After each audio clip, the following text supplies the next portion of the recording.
اب ہماری ذمہ داری یہ ہے، جو لوگ کم از کم یعنی ایک ڈرائیونگ سیٹ پہ بیٹھے ہوئے ہیں، جو لوگوں کو دین سکھا رہے ہیں، کہ وہ کافروں کے اعتراضات کے علمی جوابات دیں. جذباتی ایموشنل ڈاکٹرائن نہیں ہونی چاہیے، بلکہ علمی ڈاکٹرائن ہونی چاہیے. دلائل کی بنیاد کے اوپر کافر جو جو اعتراضات اسلام کے اوپر یا نبی صلی اللہ علیہ وآلہ وسلم کے اوپر کرتے ہیں، ان کے علمی جوابات ہمارے پاس ہونے چاہیے. کیونکہ دور اب سوشل میڈیا کا ہے، آپ عوام کو تھپکی دے کے سلا نہیں سکتے. نہیں جی وہ تو ہے ہی کافر ہیں، سازش کر رہے ہیں. وہ جو جو اعتراض کرتے ہیں آپ اس کا علمی جواب دیں، یا آپ پبلکلی یہ مان لیں کہ آپ کی کمپیٹنسی زیرو ہے. اس حوالے سے مان لیں کہ آپ جواب نہیں دے سکتے.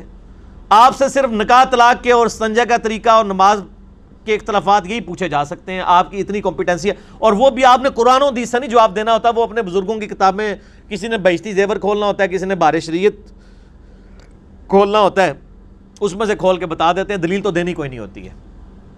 تو یہ جو اس طرح کی ایشوز ہیں وہ کیسے وہ کر سکتے ہیں؟ تو میرے بھائیوں، ان کافروں کو بتانے کی ضرورت ہے. چلیں علماء تو اپنا حصہ خود ڈالیں گے، میں تو اپنا حصہ ڈال دوں نا. اور میں یہ خواہش کروں گا کہ میں جو آج لیکچر دے رہا ہوں، آلموسٹ تقریباً 1 یا سوا گھنٹے کا بنے گا، یہ لیکچر علماء کم از کم یہ لیکچر ہی رٹ لینا، اور اسی طریقے سے یہ منوان اپنی پبلک کے سامنے بیان کر دیں. سوشل میڈیا پہ تو انشاءاللہ لاکھوں لوگوں تک پہنچے گا، لیکن جو گراس روٹ لیول کے اوپر جو علماء اردو سمجھتے ہیں وہ اسی کو کاپی کر کے پبلک تک پہنچا دینا، تو انشاءاللہ تعالیٰ اس کی وجہ سے بہت فائدہ ہوگا، اور اللہ تعالیٰ کی بارگاہ میں وہ سرخرو ہو جائیں گے. اس وقت کافروں کو بتانے کی ضرورت ہے کہ یہ جو آپ نے پلی لی ہوئی ہے نا فریڈم آف ایکسپریشن کی، کہ آزادی اظہار رائے کی بنیاد پہ ہم کسی بھی شخصیت کو ٹارگٹ کر سکتے ہیں، یہ فریڈم آف ایکسپریشن یہ دیا ہوا ہی اسلام کا ہے. اسلام اس دور جدید کا خالق ہے. اسی ٹاپک کے اوپر ایک کتاب بھی لکھی ہے مولانا وحید الدین خان صاحب ہیں انڈیا کے. مجھے ان سے کئی معاملات میں اختلافات بھی ہیں، لیکن یہ ان کی بہت بڑی ایفرٹ ہے. یہ جو ان کی کتاب ہے اسلام دور جدید کا خالق ہے، اور ایک انگلش میں بھی کتاب آئی ہے دا گاڈ ارائزز، خدا ابھرتا ہے. اس میں انہوں نے واقعی یہ ٹروتھ ریویل کیا ہے کہ یہ جو دور جدید میں فریڈم آف ایکسپریشن کا خالق اسلام ہے. اسلام کے آنے سے پہلے فریڈم آف ایکسپریشن ہے ہی نہیں تھا، اور یہ فریڈم آف ایکسپریشن اسلام نے جہاد اور قتال اور تلوار کے زور پہ حاصل کیا ہے، جو سمم بونم ہے اسلام کا، ہائیسٹ گڈ آف اینی فلسفی. ایمینول کانٹ کی فلسفی میں اسے کہتے ہیں سمم بونم. یہ اسلام نے سمم بونم کے ذریعے، قتال کے ذریعے رومن اور پرشین امپائر کو جو اکھاڑا ہے، تب فریڈم آف ایکسپریشن لوگوں کو ملا ہے. یہ اسلام کی دین ہے. مذہبی جبر ختم کیا اسلام نے. اسلام سے پہلے جو جو بادشاہ ہوتے تھے وہ اپنی عبادت کروایا کرتے تھے. لوگ وقت کے بادشاہ کو سجدہ کرتے تھے، فرعون سجدے نہیں کرواتا تھا.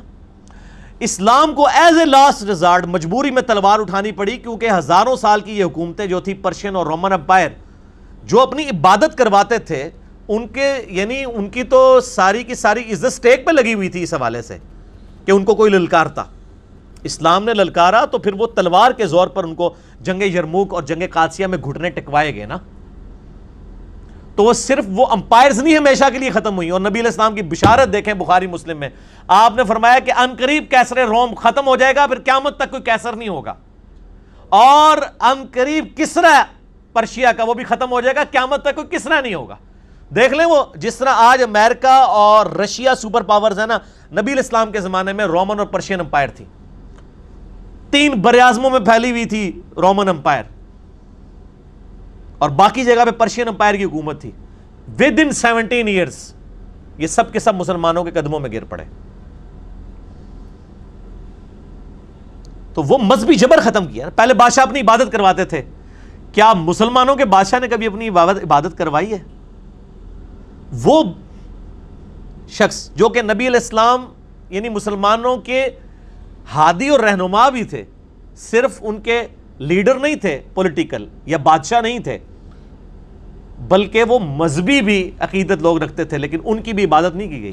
صحیح بخاری میں موجود ہے، ان کی میت رکھی ہوئی ہے، اور ان کا جو سکسیسر ہے حضرت ابوبکر صدیق، وہ خطبہ دے رہے ہیں من کان یعبد محمدا فإن محمد قد مات. آگاہ ہو جاؤ، جو کوئی محمد کی عبادت کرتا تھا جان لے محمد صلی اللہ علیہ وسلم فوت ہو گئے، جو اللہ کی عبادت کرتا تھا وہ جان لے کہ اللہ کو کبھی موت نہیں آئے گی. ایسی تربیت ہوئی بھی تھی. یعنی نبی علیہ السلام کی میت پہ تو آپ کے فضائل سنانے چاہیے تھے، توحید راسخ کروائی گئی. یہ نبی علیہ السلام کی تربیت تھی. مذہبی جبر اکھاڑ دیا. جامعہ ترمذی میں حدیث ہے، انس ابن مالک کہتے ہیں ہم میں ایک ایسا شخص موجود تھا جسے ہم اپنی جان مال سب سے بڑھ کر عزیز رکھتے تھے، لیکن جب وہ ہم میں آتے تھے ہم ان کے استقبال کے لیے کھڑے نہیں ہوتے تھے، کیونکہ ہمیں پتا تھا کہ وہ اس کو برا مناتے ہیں، اور وہ نبی صلی اللہ علیہ وآلہ وسلم کی ذات تھی.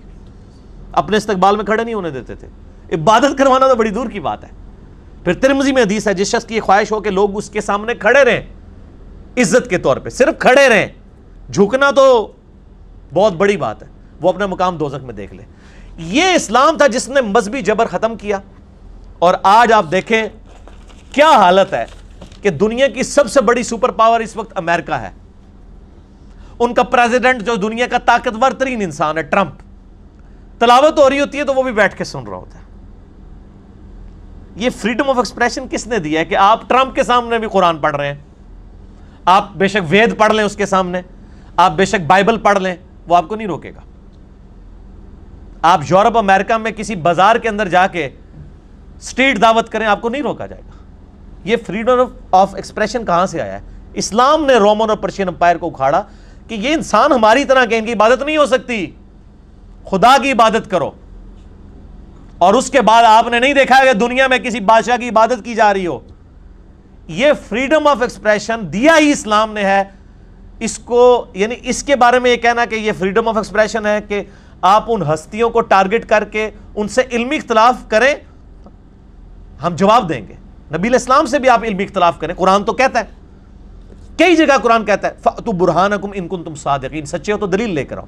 قرآن تو دلیل مانگتا ہے، آپ دلیل سے بات کریں، ہم جواب دیں گے. لیکن آپ تضحیق کریں گے کسی کی اور برے القاب کے ساتھ اس کو پکاریں گے تو یہ کوئی علمی طریقہ نہیں ہے فریڈم آف ایکسپریشن کے نام کے اوپر. تو یہ آپ اندازہ کریں کہ فرعون کے سامنے وہ صرف کلمہ پڑھا تھا تو فرعون نے مروا دیے تھے بندے.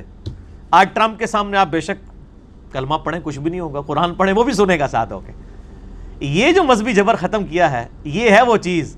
اسلام دور جدید کا خالق ہے. فریڈم آف ایکسپریشن جس کو آپ کیش کروا رہے ہیں اس کا خالق ہی اسلام ہے الحمدللہ.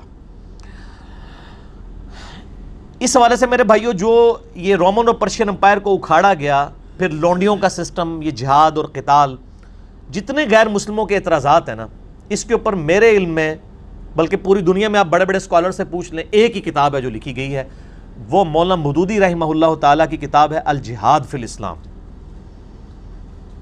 700-800 صفحوں کے اوپر ہے. اور اسی کتاب کو ڈاکٹر اقبال نے جب پڑھا تھا انہوں نے کہا تھا یہ مسلمانوں کا مستقبل کا تھنک ٹینک، یہ بندہ بننے والا لیڈر. اور واقعی وہ پیشگوئی ثابت ہوئی پوری. اور دوسری کتاب ان کی ہے خلافت و ملوکیت، پولیٹیکل سسٹم آف اسلام کے اوپر، وہ آپ ضرور پڑھیں. اور دانشوروں کی بھی ذمہ داری ہے کہ یہ خالی کھلی دانشور نہ بنے، چھڑے ہی دانشور. ایک کتاباں پڑھو جڑی میں دسدہ پیامہ میں. اسلام دور جدید کا خالق مولانا وحید الدین خان صاحب کی، جو مودودی صاحب کے شاگرد ہیں، بعد میں اختلاف کیا لیکن ان کو اپنا استاد مانتے ہیں. اور مودودی صاحب کی 2 کتابیں الجہاد فی الاسلام اور خلافت و ملوکیت. اور پھر علماء کی یہ بھی ذمہ داری ہے کہ ان کو اینٹی وینم دیں. جیسے کوبرا سانپ کاٹ جائے نا تو اس کا علاج صرف کوبرے کے زہر سے ہوتا ہے، اسے ہم کہتے ہیں اینٹی وینم. اس کو اردو میں نے اس کا نام ہے الزامی جواب. انہی کی ڈاکٹرائن پہ ہومیوپیتھک آنسر ان کو دیں. پنجابی میں اسے کہتا ہوں پھکی. کہ آپ کے یورپ کے ممالک کے اندر ہولوکاسٹ کے اوپر بات کرنا ایک جرم ہے. ہولوکاسٹ کیا ہے؟ 1940 سے لے کے 1945 تک 5 سالوں کے اندر ہٹلر نے 60 لاکھ یہودیوں کو قتل کروایا. وہ آج بھی یوٹیوب پہ ویڈیوز رکھی ہوئی ہیں. باقاعدہ اس نے یعنی ایسی بلڈنگز بنوائیں جن کے اندر بندوں کو مارنے کے لیے انتظام کیا گیا. ایک طرف ان کے کپڑے اترواتے تھے، پھر اگلے چیمبر میں لے جاتے تھے، وہاں پہ گیس چھوڑتے تھے، وہ بے ہوش ہو جاتے تھے، اور پھر ان کی عورتوں کے بال جو ہیں وہ اتار لیتے تھے، ان بالوں سے قالین بناتے تھے، اور اس طریقے سے پھر کرتے کرتے دوسری طرف سے ایک لیسدار مادہ نکلتا تھا جو وہ پھر کھاد کے طور پہ استعمال کرتے تھے. انہوں نے انسانوں کو قتل کرنے کے لیے فیکٹریاں بنائی تھیں. ظاہر 60 لاکھ بندوں کو مارنا کوئی آسان کام تو نہیں ہے. 6 ملین جیوز کو ہم اس چیز کو کنڈیم کرتے ہیں، یہ ظلم کیا اس نے. اور دنیا کی کوئی عدالت ہٹلر کو سزا نہیں دے سکتی، یہ اللہ سزا دے سکتا ہے کہ وہ 60 لاکھ دفعہ ہٹلر کو قیامت میں زندہ کر کے 60 لاکھ دفعہ موت دے، ان 60 لاکھ یہودیوں کے بدلے جو اس نے ان کے اوپر ظلم کیا۔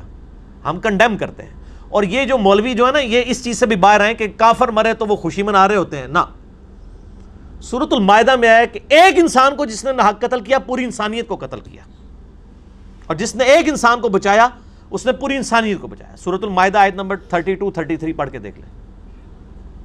یہ خالی مسلمانوں کا رونا نہ رویا کریں، انسانیت کا رونا روئے۔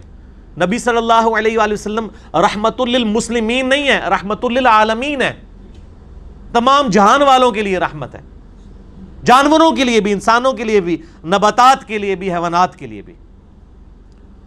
تو ہولوکاسٹ پہ بات کرنا جرم ہے۔ ان کو پھکی دیں کہ جس طریقے سے تم یہ سمجھتے ہو ہولوکاسٹ پہ بات کرنے سے یہودیوں کے دل دکھتے ہیں، یہودی تو بہت تھوڑے ہیں، مسلمان تو 2.25 ارب ہیں، آپ لوگ جس طریقے سے تضحیق کرتے ہیں، علمی اختلاف کریں، آپ کریں، ہم جواب دیں گے، اور الحمدللہ علماء دے رہے ہیں۔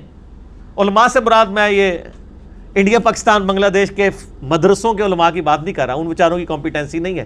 علماء سے مراد میں جو جینیس لوگ ہیں، مولانا مودودی جیسے، مولانا وحید الدین خان جیسے، جاوید احمد غامدی صاحب جیسے لوگ، ان سب سے میں اختلافات رکھتا ہوں، لیکن جو ان کی پازیٹیو چیزیں میں بتا رہا ہوں۔ ڈاکٹر ذاکر نائک جیسے لوگ، احمد دیدار صاحب جیسے لوگ، یہ جو اسکالرز ہیں، تو یہ ان کو بتایا جائے کہ جیسے ہولوکاسٹ پہ بات کرنا آپ کی ریڈ لائن ہے، ہماری ریڈ لائن یہ ہے کہ اللہ اور اس کے رسول کی توہین کی جائے۔